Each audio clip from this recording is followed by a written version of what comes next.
data is going to tell a story, and sometimes we go in and we have all of these data points and we tend to focus like right here in the middle of a bell curve, right?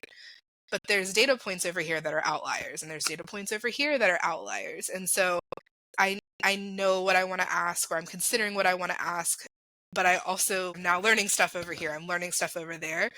So making sure you have the capacity to look at different pieces, I think, is important. Welcome to Productside Stories, the podcast where we reveal the very real and raw lessons learned from product leaders and thinkers all over the world. I'm your host, Rena Lexon, CEO of Productside. Let's dive into today's episode. I'm excited to go into today's episode. It's going to be a little different. I'll be speaking with our very own Devin Torres, who's one of the instructional designers and a superstar when it comes to building out our assessments. Devin, thanks so much for joining me today. Yeah. Well, Devin, today we're going to be talking about assessments. We use them quite a bit throughout our business. We even do them custom sometimes for our clients. And certainly there's a science and there's an art to assessments. I'd love to get it first, just a bit about your background. And maybe let's start by answering the question of how did you get on the product side? I feel very lucky to be on the product side. I'd like to start with that. I had a pretty non-traditional journey into assessment. I actually started in behavioral health, so I was doing student behavior and taking data in that way. And some of those practices, as I had worked through them, they've changed over the years. How we look at student behavior is very different, and I was like, I need something that's a little less hands-on and a little bit more strategic. I want to be able to take that data and make change to programming versus just one-on-one individual change. So I went into higher ed as an institutional research analyst, which I don't know that I was actually prepared to be, but I was like, I know Excel, I can pull data. And I spent about 2 years doing that through the scope of underrepresented student data. And so I learned all about following patterns, using software to project and predict and things like that. And it was a grant-funded program, and we actually worked ourselves out of jobs, which is awesome because it means, hey, our underrepresented students are getting support, we're being more strategic. And so then I needed to have another job, and I stayed at the institution and went into an educational department where we had state requirements for assessment. Funding could be determined by assessment, and nobody was really doing it. They were just submitting numbers, and there wasn't a lot of review. And so when my position opened up, they passed that kind of assessment establishment to me. And so it was the first time I had been in a platform looking at objectives and being able to map them to specific goals within courses. So I got the technical side of what I was doing. It wasn't just looking at the numbers, it was actually building what I wanted to see, how I wanted to get data in and then export it. And I did that for about 5 years, both in an educational studies department and then in career services. And then the pandemic hit and I got pregnant and I got to spend, like all of my pregnancy, we were closed down. So I was home and then I was on maternity leave, and we had developed this cadence of, hey, like you can work from home, you're still doing a great job, students are still being supported. And then we had a switch in leadership and they said no more remote work. And I was like, I don't think I can do it. Like, I just don't think I can go back. I have my daughter here now. And I tried it for about 4 weeks and was like, nope, I can't do it. So in that time, I had kind of mentally moved into instructional design. I had finished up a master's in e-learning and distance ed and had really been dedicated to like the science of learning and how we learn remotely. How do we determine what's the best course of action for students to learn remotely? Because there is a difference, right? And I started applying for instructional design jobs. I worked on my portfolio. I even like started a freelance business. I got a couple of small contracts with just organizations, some like clothing companies and things like that, where they're like, we want some type of training, we want some type of design. And I had saw a job posting on Indeed. And at the time we were 280 group and I was like, this looks interesting. And one of the things I really liked is when I interviewed, it wasn't just answer what you can do, it was show us what you can do. We're going to give you an example of something and we want you to improve it. And I was like, oh, like I get to actually do the work. Um, Sometimes in L&D and an assessment, you don't get an opportunity to show you do the work. They want to see credentialing, they want to see these courses, and I don't always have all of that. So Right. I ended up getting hired, and now I've been through 280 Group, and now you're a product side, and here I am. Yeah, and I love being on the other side of product side as well, because just also assessments are so important to the journey that product leaders are taking on. Because okay, something that you said earlier in just your introduction is you really like the idea around kind of in education, you are affecting the lives of so many more people. Whereas, in other pursuits, it's a very one-on-one. You might have a lot more visibility into the impact that you're having on that individual.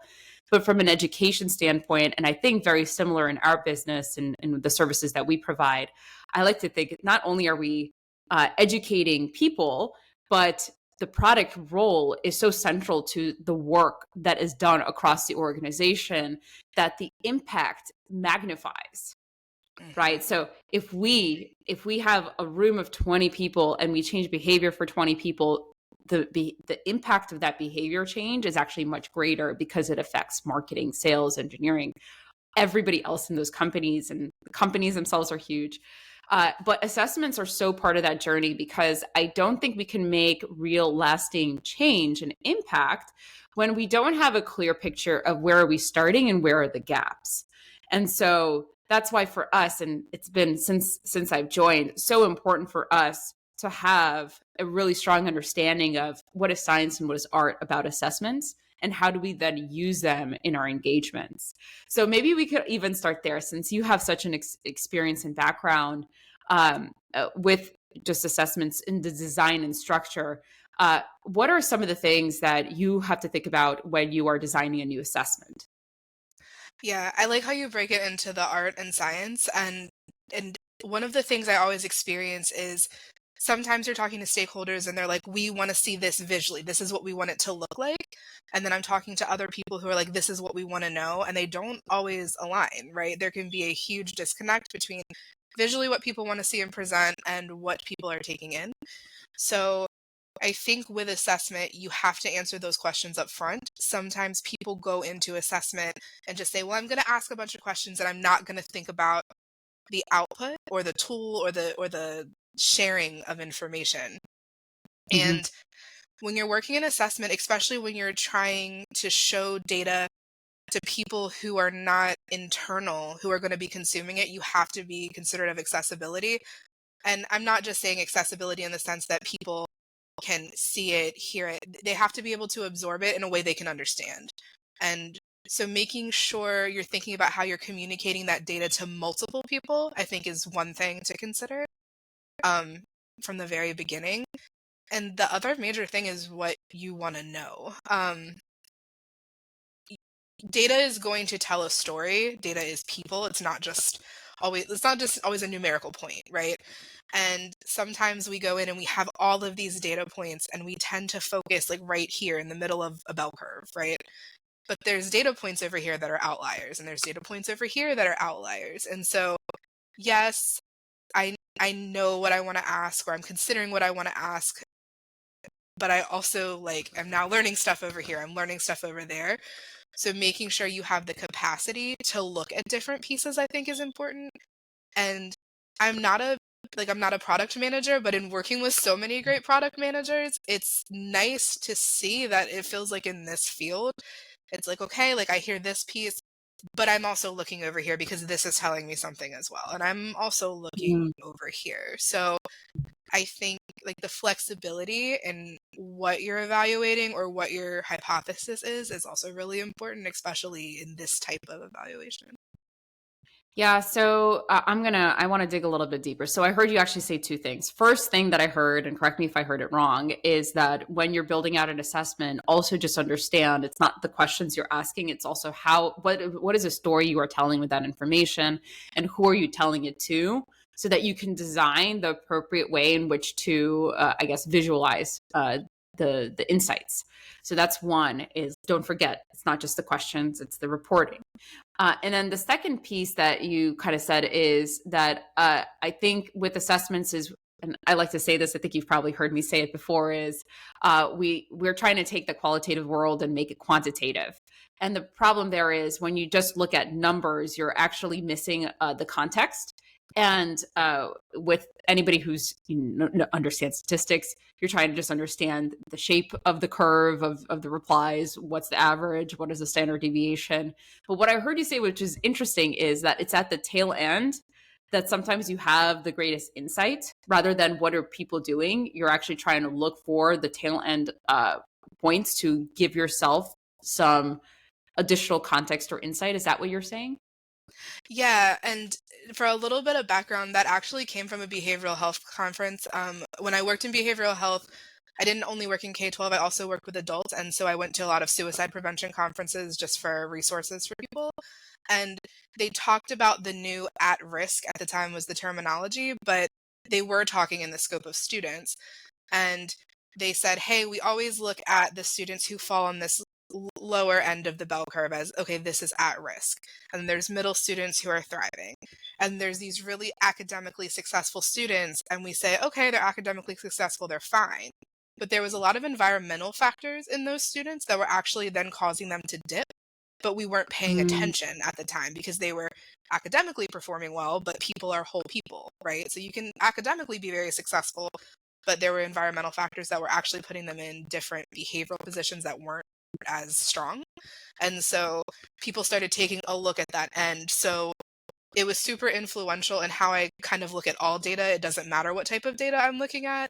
If I have the ability, which can be tough with small teams, but if I have the ability to look at everything and say, okay, I see groups of pattern over here. What does that pattern mean? I try to do it because I never know what I'm missing. And for students, that was really important in that particular instance. okay, I see. So I'm going to bring it back to just something that we see a lot because we've run, now we're going to talk a little bit about our team assessment, but we've run skills assessments for many years. We have over 6,000 answers in our publicly available individual skills assessment. And when we run these for teams, I think this is kind of similar to what you're saying. When we run these for teams, we're looking for the deviations, essentially. Where are the biggest deviations? And when it comes to deviations that are above average, sometimes that means that the person who is responding or assessing their skills in this way doesn't quite fully understand the magnitude of what they're actually supposed to be doing. So maybe there's a bit of overconfidence and from a lack of knowledge, right? So that tells us that. So rather than, oh, there's nothing to worry about here, it tells us we should probably dig a little bit deeper.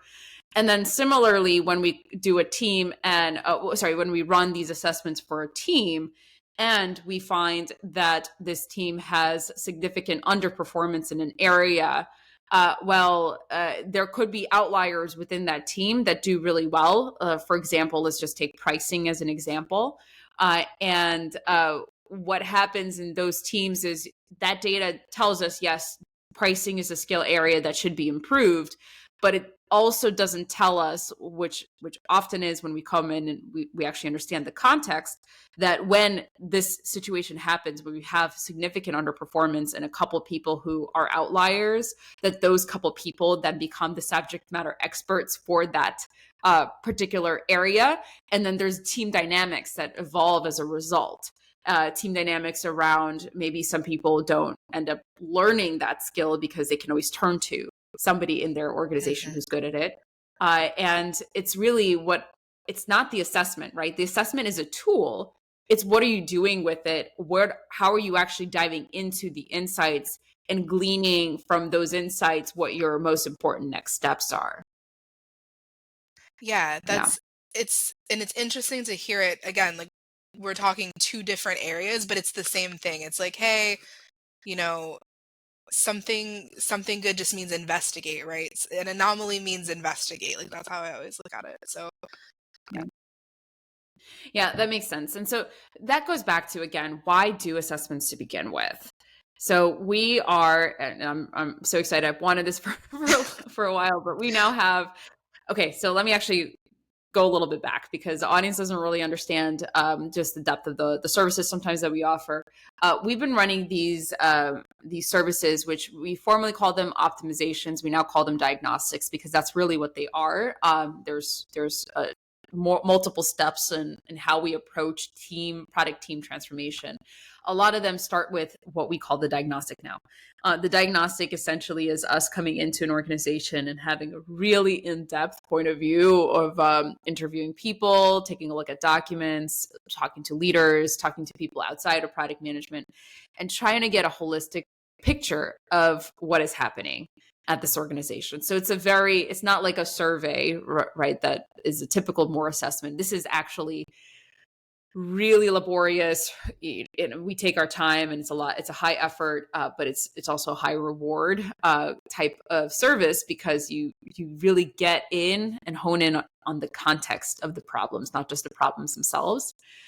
And so we've been running these for a long time, and they've been super, super valuable. And we've also been running our skills assessments, which really help us in devising the right training programs for our clients, because it gives us, again, insight into things that could be deviating from normal.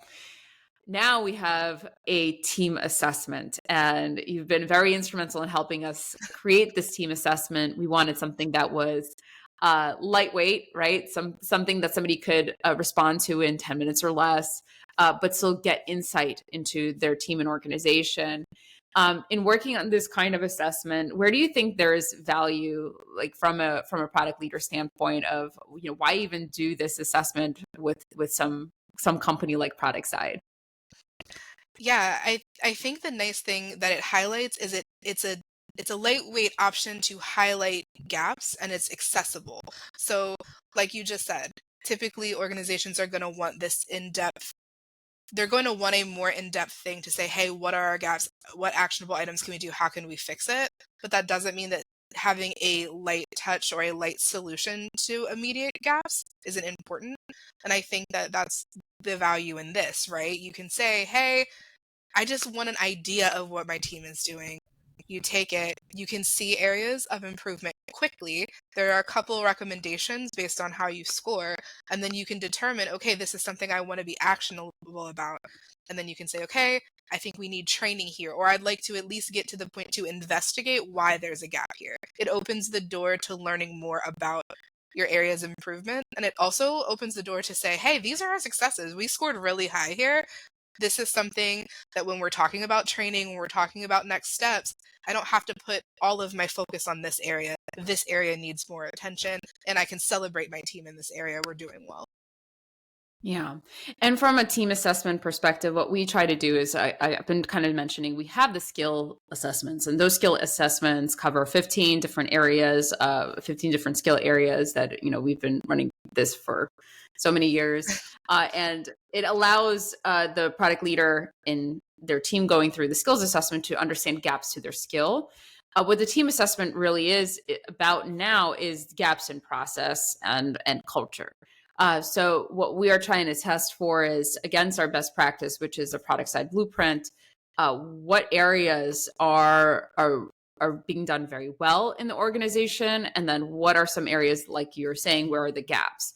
And I think the power in doing that is that there is not a single product leader that we've worked with that didn't know something was going on, right? If they don't know that something is going on, then that's a problem in their own leadership. That is, then they probably wouldn't even come to us, because they don't understand that there is a problem. So every product leader we work with already knows something's going on in their organization. And a lot of them, I think, if they take this assessment, will say, oh, that makes sense. Like, I understand why we're scoring this way, because they have an intuition around it. What we find, though, is product leaders don't spend their entire day like us, right, thinking about what are the different categories and structuring and putting structure around those categories. And so what it does is, rather than having a very ad hoc point of view of, okay, I know something's wrong, where is it? This gives you a roadmap to, like you're saying, investigate. Okay, it's in the create phase that we're struggling, because we've scored, a 2 out of 5. And so Yeah, I think that's where the value is in the sense of you already know something is wrong. It's where is it? Where are the bodies buried, right? And then uncovering them. Yeah, So go ahead. and even like for you as leadership, I know you said before we say, "Hey, there's a problem with something," and you're like, "Show me." Like, show me the problem. Show me what's next. Like, we want actionable solutions, and so I think having something where PM leaders can come and say, "Hey, I know there's a problem. I think I've solved the area. Now you can take it higher and say, see, there is proof, there is data that says this might be something we want to investigate." So just a backup to reinforce. Yeah. So in your experience now, and you've built so many, right, so many assessments even for us, how do you improve assessments over time? The feedback for assessment can be really interesting. So for example, for our products, it's a lot easier to get feedback on our courses because it's, "Hey, I liked this," or, "Hey, I didn't like this." For our assessments, we don't often get a lot of feedback of, "Hey, this question doesn't make sense," or, "Hey, I don't feel this area is aligned." And so we go to the data. We do a benchmark report every year, right? And we can see what are we collecting and what are we putting out, and we can see shifts in trends. And so maybe if something has popped up on the radar, like right now, AI is a big thing, digital product is a big thing. We see a lot more responses tailored to that or improvements in those areas. Hey, that's maybe something Mhm. we want to put information about. That's a course we want to build, right? Um, so I think looking at the data and seeing what the data tells us can help us improve one line of questioning, like, hey, what things are we asking about? What matters to product managers? What matters to leaders? Where do those things intersect? And also, the things you can do with design now are so intense, especially because of tool upgrades and AI and quick productivity, things like that. So um, a lot of times assessment tools will be very basic, like you're very limited to what you can do, what you can export visually, or Mhm. you used to have to go into R and do all of this work, or a stats tool and kind of make these visualizations. Now a lot of assessment tools make it very easy for you to put out visualization quickly and kind of tailor it in a way that's best suited for your consumer basis. So I think that's another thing, like following kind of design trends too, and especially at Productside, it really is like a marriage between, hey, product and marketing. It's not just product and marketing in the sense of campaigning or what we put out in courses. We do work together when it comes to the design of assessment, to what we put out there, to how we visualize our data. So the one thing that, and I don't know if, I mean, this question alone, I think we could talk for an hour about is priming. So being careful about how you actually prime people to answer questions, especially when it comes to self-assessments, right? With our diagnostic, we're actually going and asking the questions in person or virtually, but we're getting a lot of the live feedback. And so there's challenges there too, right? So in terms of you don't want to lead the witness and you want to make sure you have open-ended questions. But even with a quantitative tool like an assessment survey, you also have to be careful about how you are. Okay, basically, like make sure that you're only asking one question at a time. Not a lot of people when they write a question, sometimes they don't realize they're asking two questions or three. So asking one question at a time, and then making sure that you are trying to leave it as open ended as possible without inserting bias into how you frame the question or right. So any advice there for somebody, and because product managers also have to do a lot of interviews, and this is related to that as well. Any advice that you have in terms of how do you design assessment questions well without priming the person? Yeah, so going in knowing that there will be bias is kind of step one. I think a lot of times we hear bias and we're like, no, absolutely not, awful, move away from it. But you're asking for data, and then you are going to be interpreting it, or a team is going to be interpreting it. So one of the things that we do really well is we phrase a lot of our questions in statements and give people the ability to rate how they feel about a statement. Um, so I think that's pretty interesting. I've seen questions, like you said, where it's worded, it's two-part questions, or the question is very confusing and your answer options are also confusing. we've all taken multiple choice questions where it's like it's a trick question. I think avoiding those are also important, and that goes into bias too. When you're writing a trick question, you want a certain answer, and so I think remembering, like, make it as easy as possible for people to understand, be very clear in your rubric, in your instructions, what people are actually rating or answering. And there's no harm in making things open-ended. You said earlier we're taking qualitative and trying to make it quantitative. Luckily, there's tools for that, right? So there's no harm in saying, here's a question, please elaborate. Please give more information. Now tools are so advanced that, if you are taking a survey and you're taking it on your phone and you're on the go, you can talk, you can like speak your response and get things to pop up. So I think that is definitely one of the ways, but also investigating. I know that the PM day seems like it's very busy and never the same. But if you can take time to investigate responses, like if you can take time to say, hey, I looked back at this question. This question could be a little leading, or this question doesn't give enough context. And then it's like, hey, can I sit down and do a focus group? Can I talk to a group of people? Can I get more information through email? Um, People get surprised at how willing people are to talk to them, but even since I've been here, I've never reached out and heard nothing back from somebody if I'm like, hey, I really want to follow up on this. I want to follow up on your feedback. They gave the feedback or they answered the question because they want to contribute or they want a response. And so I don't think there's anything wrong with the continuing to keep that relationship going.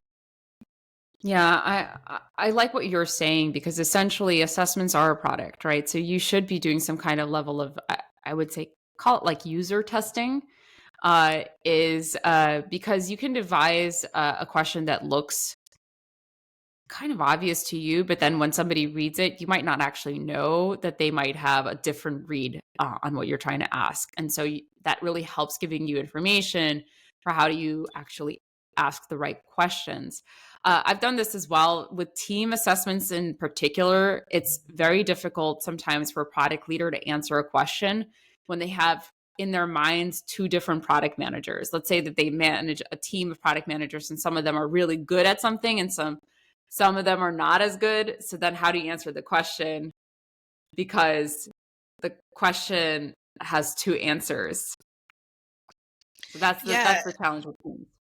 and we see it in designing, like just even designing it too. We have this amazing team of PMs that also serve as our SMEs, and product management looks different for everybody. So sometimes it's like, hey, this is the answer that we think it is. And somebody else will come in and say, no, I don't agree with that. It could also be this. And then we have to sit and we have to reevaluate, is this a question that we should be asking and using as fact for data? Because if there's 7 different ways to interpret or 7 different ways to respond, then maybe that is something that shouldn't be asked in a survey. Maybe that is more of a focus group question or an interview question, things like that. Yeah, that makes a lot of sense. So, Devin, any last points of advice for somebody who is thinking about building their own assessment or a product manager who's trying to think about how do I create the right interview questions, which is very similar? Be flexible. Um, because this is the thing. There's a quote that one of our trainers uses and it's in our course and it's like torture the data enough and it's going to tell you exactly what you want to hear. And so I think when you don't go in knowing what you want and you just have all of this data, what happens is you look at it and it's overwhelming and you find the best trend and you say, that's it. And the rest of the data sits. And did you really take anything away from it? Because you could have been getting more insight. And then on the other end, you go in with a hypothesis, or I really expect this answer, or this is exactly what I'm looking for. This is exactly how it needs to be answered. And you disregard everything else because you're expecting something or something doesn't fit in with what you're going in for. And I think with product management, you have to be flexible. Voice of the customer is going to look different for every customer. Trends are important, but some people use something one way, some people use it another. Maybe there is a happy medium of how you change something, right? So I think just the flexibility of not only knowing what you want, but being open enough to say, okay, this isn't what I thought. Let's reevaluate. What do we need to do next? Where do we need to dig deeper? Yeah, I completely agree with that. I would say flexibility and also a really strong awareness of confirmation bias. If you can, that will definitely save your career. Yes, we all have it. All right, Devin. Well, thanks so much for joining me today. How can our listeners follow you after this, after they hear this recording? Yes, LinkedIn is probably the best. Devin Torres, I'm there. You'll see product side. You'll also see research and development for Black and L&D. So I do post a lot about assessment. I post a lot about career, and I post a lot about professional development. I love coffee chats. Feel free to message me. Awesome. Well, thank you so much, Devin. And thank you all for tuning into another episode of Product Side Stories. Thank you for tuning into Product Side Stories. I hope today's insights inspire you and propel your product journey forward. Remember, every challenge is a lesson waiting to be learned. And you can also visit us at productside.com for more free resources like webinars, templates, playbooks, and other product wisdom repackaged for you. I'm Rena Lexon, and until next time, keep innovating, keep leading, and keep creating stories worth sharing.